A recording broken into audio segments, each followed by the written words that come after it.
मेरा नाम है अंकित और आप है यूजीसी नेट मास कम्युनिकेशन के चैनल पे। तो आज का हमारा जो विषय है वो है फोटोग्राफी। और फोटोग्राफी में आज हम बात करेंगे एक्सपोजर और बेसिक कंपोजिशन की। तो सबसे पहले हम बात करते हैं एक्सपोजर की। रॉबर्ट फ्रैंक ने कहा है कि there is one thing the photograph must contain, the humanity of the moment. यानी फ़ोटोग्राफ में एक चीज़ जो हमेशा होनी चाहिए वो है उस दृश्य की या उस समय की जो ह्यूमैनिटी है, जो इंसानियत है वो। सबसे पहले बात करते हैं आज एक्सपोजर की। एक्सपोजर क्या है कि when the camera sensor is exposed to light to take a photo and exposure is made. Exposure का मतलब है कि आपका कैमरा सेंसर यानी आपकी फिल्म जो है वो लाइट को लेके कितनी सेंसिटिव है और लाइट को किस तरह से ऑब्जर्व करते हो। लाइट जिस तरह से ऑब्जर्व करती है उसी को हम एक्सपोजर बोलते हैं। कितनी लाइट, एक्सपोजर का मतलब है अमाउंट ऑफ लाइट। ठीक है। फोटोग्राफी का मतलब है फोटो, यानी फोटो का मतलब होता है ग्रीक भाषा में लाइट, और ग्राफी यानी उसका ग्राफ। तो फोटोग्राफी क्या है, लाइट को ही कैप्चर करते हैं, हम लाइट को ही कैप्चर करते हैं। तो एक्सपोजर का मतलब है कितनी लाइट, यानी आपकी फ़ोटो में कितनी लाइट आई है और उसको किस तरह से डिफाइन करते हैं, वही एक्सपोजर है। अंडर एक्सपोजर का मतलब है कैमरा में इनफ लाइट नहीं आई। ये देखिए जो आपकी फ़ोटो है सूरजमुखी की, इसके लेफ्ट साइड में देखिए, यहाँ पे देखिए आपको अंडर एक्सपोजर दिख रही है फ़ोटो, यानी थोड़ा कम एक्सपोजर है। बीच में एकदम परफेक्ट थोड़ा नॉर्मल एक्सपोजर है, और जो राइट साइड में है वो है ओवर एक्सपोजर। ओवर एक्सपोजर कैसे कि इसके अंदर ज़्यादा लाइट आ गई, टू मच लाइट, तो इसको कहते हैं ओवर एक्सपोज्ड। ठीक है। एक्सपोज का मतलब होता है खुलना, तो ओवर एक्सपोजर यानी ज़्यादा एक्सपोजर आ गया है। तो एक्सपोजर इज कंट्रोल्ड बाय तीन फैक्टर इंपॉर्टेंट हैं एक्सपोजर को कंट्रोल कर माफ़ करना, थोड़ी सी तबीयत खराब है आज। कि एक तो है अपर्चर, दूसरा है शटर स्पीड, और तीसरा है ISO फिल्म स्पीड। चलिए बात करते हैं सबसे पहले अपर्चर। अपर्चर क्या होता है, जैसे लेंस देखा है आपने अपना, तो लेंस क्या होता है कि लेंस में एक होल होता है। वही बात, लेंस कितना खुलता है। यहाँ पे आपको दिख रहा होगा फोटो में कि लेंस है और लेंस में एक छोटा सा होल है। अब ये होल को आप बड़ा छोटा कर सकते हैं, कैमरा को घुमा के आप इसको छोटा बड़ा कर सकते हो। तो आप एक बात बताइए, छोटा लेंस होगा तो लाइट कितनी जाएगी, कम। भाई छोटी खिड़की से रोशनी कितनी आती है, कम। बड़ी खिड़की से रोशनी कितनी आती है, ज़्यादा। तो वही बात अपर्चर के साथ है। तो अपर्चर के साथ इसको एफ पॉइंट भी बोलते हैं। तो एफ पॉइंट क्या होता है, 1/, में होता है, हमेशा 1/f पॉइंट होता है। तो कैमरा में अगर आपका एफ पॉइंट ज़्यादा है इसका मतलब एक्सपोजर कम है। ठीक है, ये शटर कम खुला है, और यानी अगर एफ पॉइंट कम है इसका मतलब शटर ज़्यादा खुला है। तो सबसे जितना एफ पॉइंट कम होता है उतना शटर ज़्यादा खुलता है।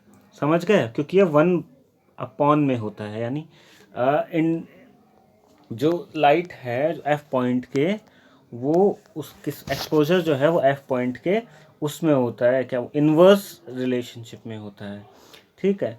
तो इनको एफ ब्लेड्स कहते हैं, मतलब अपर्चर ब्लेड्स हैं जो कंट्रोल करते हैं। ये देखिए ये खुलते हैं जिस तरह से, और ये जैसे छोटा है बड़ा होता जाता है, और लाइट का अमाउंट ज़्यादा बढ़ता जाता है। तो जितनी ज़्यादा लाइट, अब इस लाइट से आप क्या क्या कंट्रोल करते हैं, अपर्चर क्लोजअप से आप कंट्रोल करते हैं डेप्थ ऑफ फील्ड, फ़ोटो के अंदर कितनी लाइट है, ये भी है एक बहुत और जितना, ये देखिए smaller F number wider open the are gate, bigger F number narrower the gates are. समझ गए, ज़्यादा जितना एफ नंबर होगा उतना कम लेंस खुलेगा, और जितना एफ नंबर कम होगा उतना ज़्यादा लेंस खुलेगा। ठीक। दूसरा एक होता है शटर स्पीड। भाई लाइट तो अंदर आ गई, ठीक है, अब वो सबसे पहले कहाँ टकराती है, शटर पे। ये शटर है, शटर यूँ होता है, लाइट आती है, शटर नीचे हो जाता है, और लाइट सीधे आपके उस पे जाती है कि क्या कहते हैं उससे, हमारे सेंसर पे। तो शटर है, शटर पे लाइट आती है। अब शटर हल्का सा खुलेगा तो कम लाइट जाएगी, शटर ज़्यादा देर खुला रहेगा तो लाइट ज़्यादा जाएगी। समझ गए, यानी दरवाज़ा है एक तरह से शटर। अब दरवाज़ा ज़्यादा देर खोले रहोगे तो शटर ज़्यादा, लाइट ज़्यादा जाएगी, शटर कम रखोगे तो लाइट कम जाएगी। इसका भी वही इन्वर्स प्रोपोर्शनल होता है।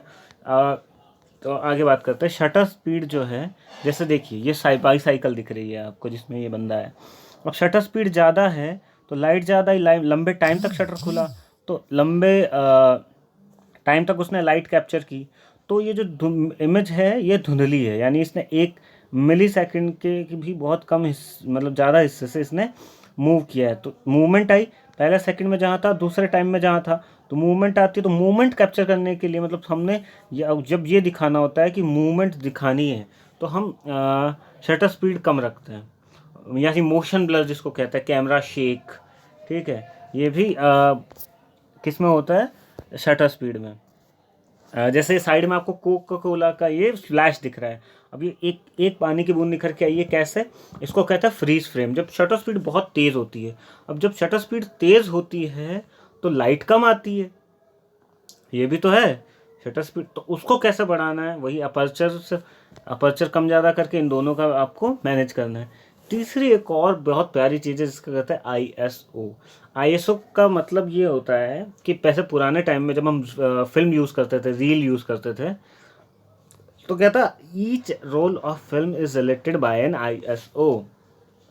ISO नंबर होता है, नंबर मतलब है कि उसको, वो लाइट को लेकर जो फिल्म है वो कितनी सेंसिटिव है।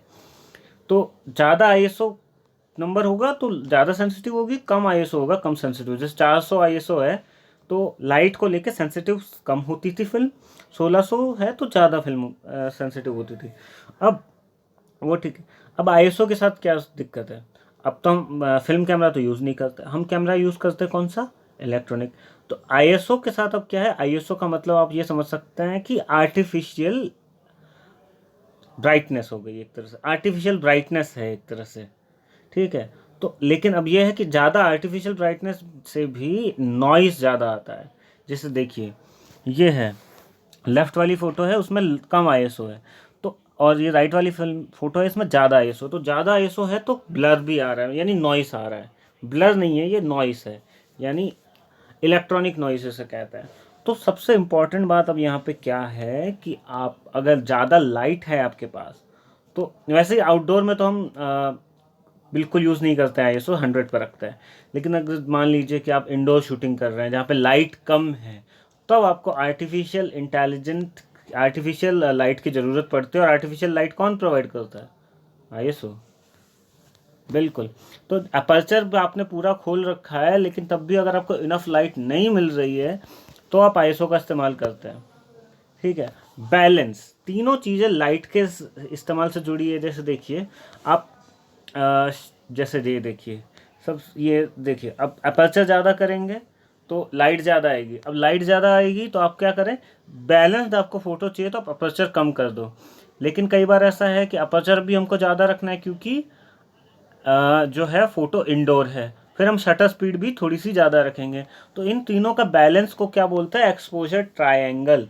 इन तीनों को बैलेंस करना ही आर्ट है, यही फोटोग्राफी की कला है कि आप तीनों को बैलेंस कैसे करते हैं।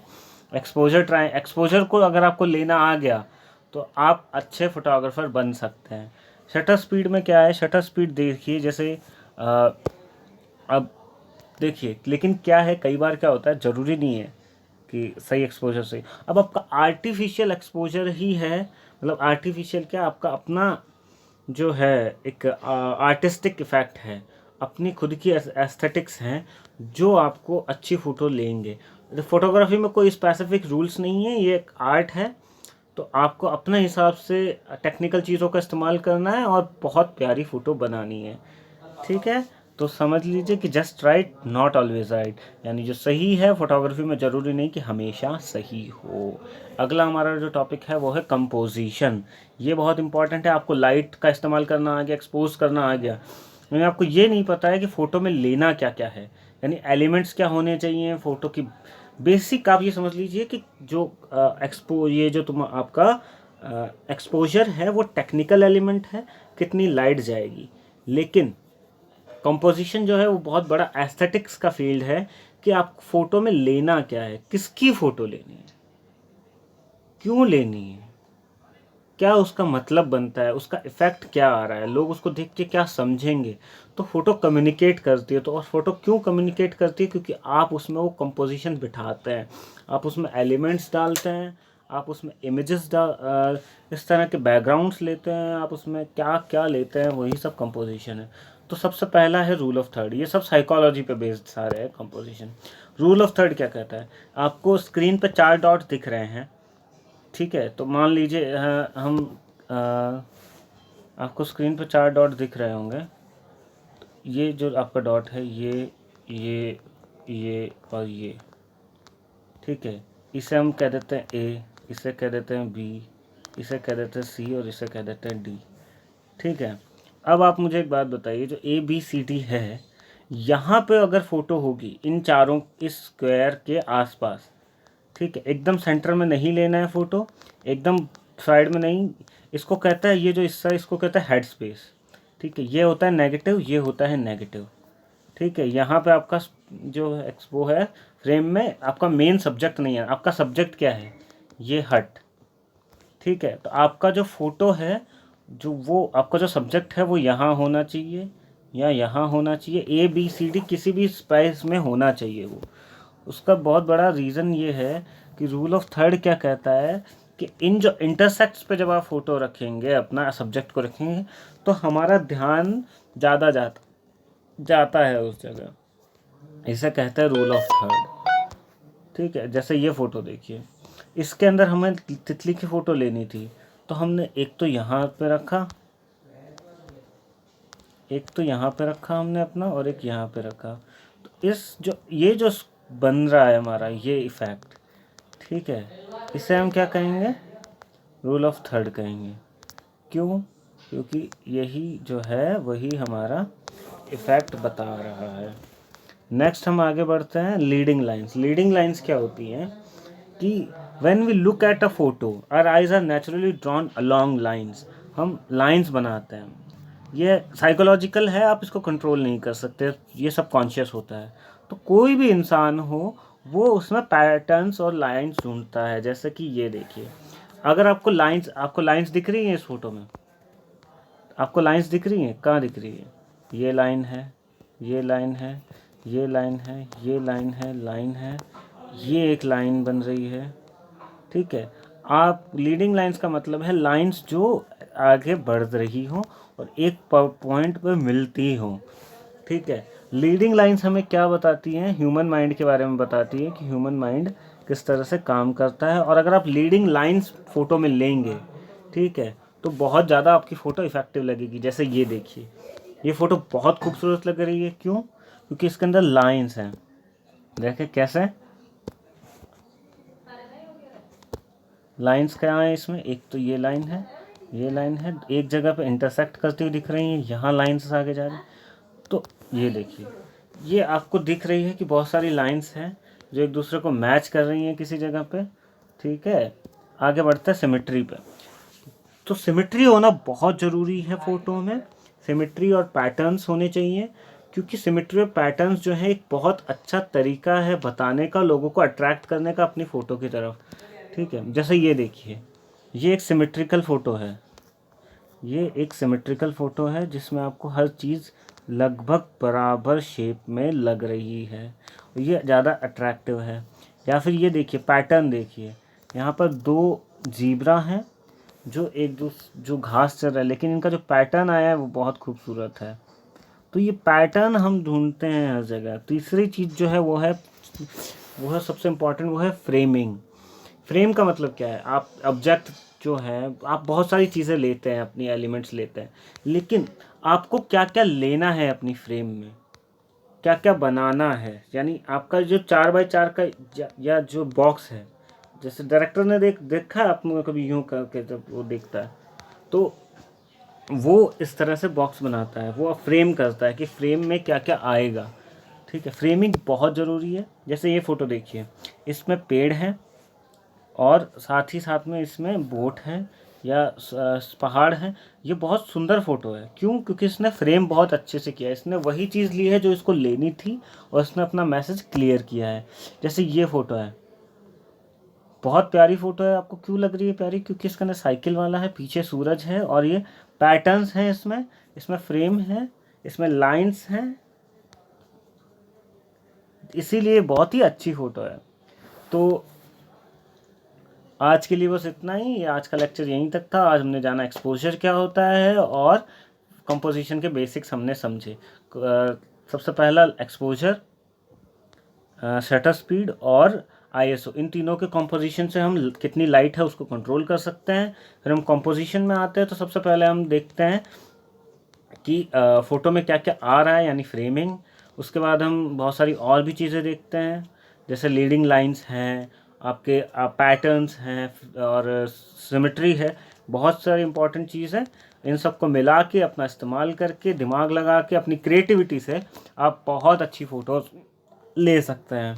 थैंक यू, आज के लिए बहुत।